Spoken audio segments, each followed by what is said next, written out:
You're listening to the Inspired Entrepreneur's Guide podcast, episode 26.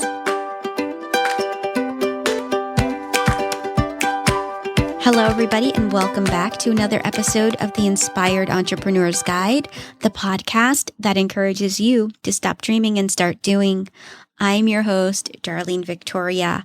Well, welcome back, everybody. I hope everything is going well enough in your world. Today, I have a topic that I want to talk about, and I mentioned it in a past podcast episode about success and the definition of your success. And I mentioned believing in yourself. So today, I want to talk about self-confidence. In order to start a business, you need self-confidence. You need at least some amount of confidence to get going and a little bit of courage. And, at times you also need self-confidence to keep going. 9 years into my business, there are times where maybe I need someone to talk me up a little bit and remind me of everything I've accomplished. And I've found myself talking to a few business associates lately and reminding them of their accomplishments so far.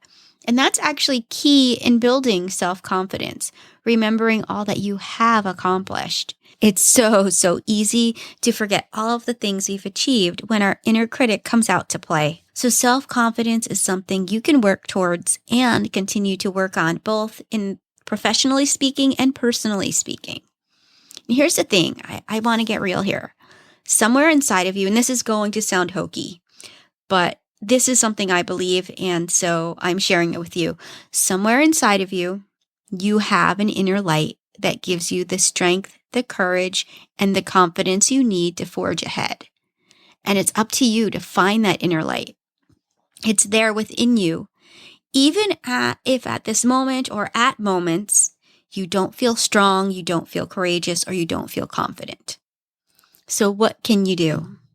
Well, time is the most important factor when it comes to building self-confidence. Over time, it will improve.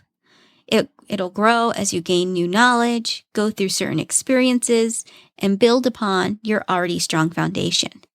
Take small steps every day, small steps, to understand that you have what it takes to succeed, to understand that you are a smart and motivated individual, and that'll help you bring you closer to becoming a self-confident person ready to take the world by storm.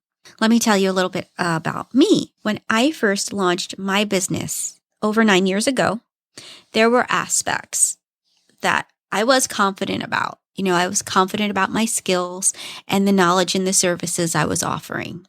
However, when it came to client consultations, being clear and confident in articulating my policies and procedures, and most importantly, talking about my rates. Oh my gosh, I was not confident. I was a fish out of water. Talking about my rates was something that would just, even though I was confident in my skills, I think because I was a new business owner, I downplayed my rates because I wasn't confident in being a business owner yet. I was new. Over time, those things became easier.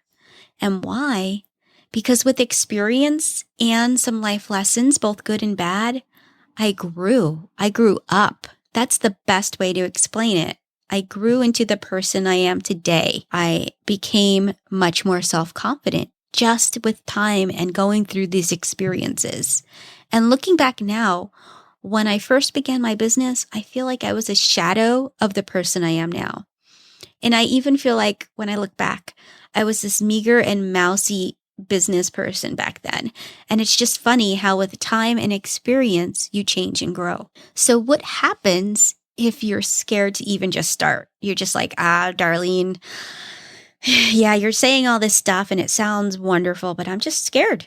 I'm scared and I'm afraid and I'm just going to fail. Well, first, take a look at all of the achievements you've made in your life. You have achievements that are both personal and professional. It might take some thinking, but these things can be anything, like help organizing a charity event, or acing a college exam, or acing a school exam, completing a 5K race, whether you ran or walked, you still completed it, or even a half marathon. or maybe being a proud mother or father to the most adorable child in the entire universe. This is what I want you to do. I'd love for you to sit down and make a list of the things that you deem achievements in your life, no matter how big or how small. It can be that you got up this morning and you brushed your teeth and you put on a pair of pants when you usually get up in the morning. Maybe, you brush your teeth, but you're just walking around in your underwear. You put on your pants today. That's an achievement. If that's what, if it's hard for you to do that, just write down these achievements. And then I know that sounds really crazy, but if you're having a tough time figuring out these achievements that maybe are these big life achievements, think small first. You got up out of bed and you put on pants. Every day, take that list and remind yourself of your accomplishments. And then every time you review your list, write down something new. Again, no matter how big or how small. And then review that list regularly, reminding ourselves of the things we've done. It helps. Any little bit helps. And so now here's a second way to work on building self-confidence. It's to learn some new tools to help you get to where you want to be mentally. And interestingly enough, I have a few business associates and clients that help men and women with building self-confidence and reining in their inner critic. So these are some resources that I want to share with you today so you can work on building your self-confidence a little bit more. The first is Andrea Owen of Your Kick-Ass Life. She offers resources through her website and podcast that help women rein in their inner critic and build courage. Her site is quite simply yourkickasslife.com. And then Nicole Wells of Speak Wells helps professionals with gaining confidence with public speaking. She'll be running a free online course in June called Brain Training, Accomplish Your Goals and Make Friends with Your Inner Critic. Both ladies are a wealth of knowledge, amazingly caring, and so I'll include information for both of these resources in the show notes.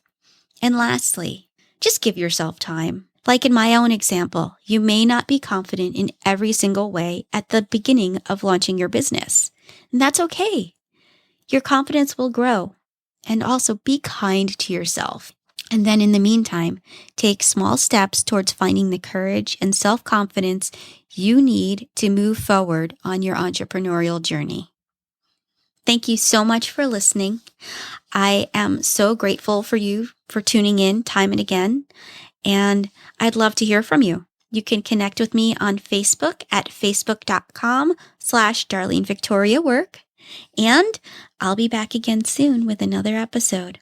Until then, remember, be inspired by the most important person in your life, you. Thanks for listening. This is Darlene Victoria, signing out.